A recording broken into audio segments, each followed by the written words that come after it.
Hey, what's going on, guys? It's Victor from Cyborg for Life, and today I want to talk about the concerns a lot of people have regarding proportions and limb lengthening. Now, I did a video on this a while back, basically talking about the three main proportion ratios that help determine your symmetry. And they were your arm to body ratio, which is your arm length divided by your height, your leg to body ratio, which is your leg length divided by your height, and your interlimb ratio, which is your tibia length divided by your femur length, okay? And the research paper that I cited in that video basically stated that your leg to body ratio was more important than the other two. And this goes to show evidence that having longer legs actually is more favorable in terms of physical attractiveness and appeal. But not having perfect proportions just doesn't sit well with some people. I know that. Trust me, I've gotten a lot of messages about it. So, you know, you're gonna hear people say that, hey, if I lengthen my femurs, well, now my tibias are too short, so I gotta lengthen those.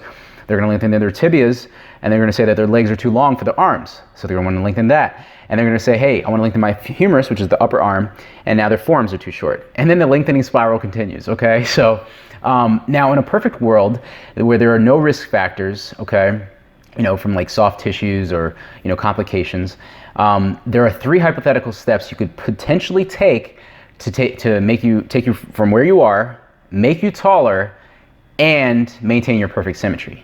They would basically be, step one would be lengthen the femurs, okay, because they typically handle more length than the tibias. They recover better, and, you know, they typically affect your proportions the least. All right. Step two would be to lengthen your tibias. This is going to help you balance out that interlimb ratio, and it's going to help you maximize your height, okay? And then finally, it's going to be to lengthen your arms, okay, or your humerus, to balance out your arm length, your wingspan to your height, and then you should be balanced. But then, you know, people are going to start asking questions, what about the torso length, okay? I'm not going to go there, even if it is a perfect world, okay? So coming back to reality, I know a lot of you are aiming to increase your height through one or maybe two lengthening surgeries, and that's completely understandable. You're just trying to get a little taller to improve your quality of life. However, if you're also worried about proportions, I suggest you sit down with your doctor before surgery, you know, and have your, you know, your leg proportions measured out and say, hey, how much length can I get in each segment that won't skew my proportions too much, or definitely won't force me to get arm lengthening, okay? Because if you didn't have long enough arms to begin with and you lengthen both segments of your legs, then you may have trouble, you know, doing daily tasks or even, you know, reaching your pockets. So, you know, lengthening surgery should never be a necessity. You shouldn't be forced into it. It should always be by choice, okay? I mean, a lot of people can barely get through one procedure and maintain their function on the other side. They're definitely not thinking about proportions after.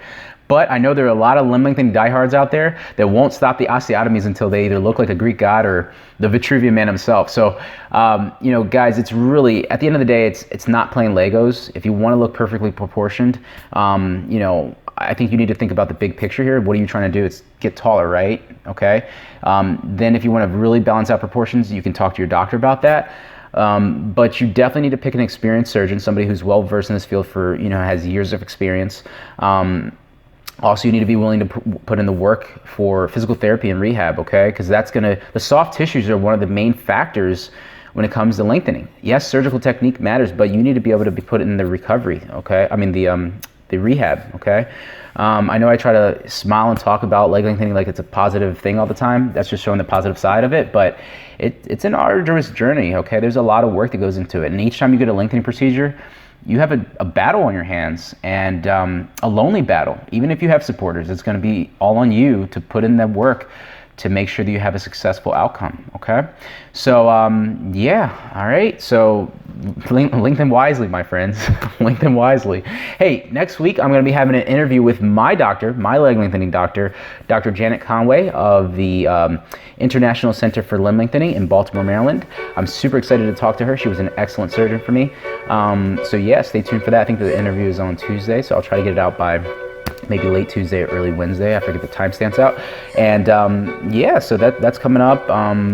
Yeah, so I hope you guys enjoyed the video. If you did, hit that like button.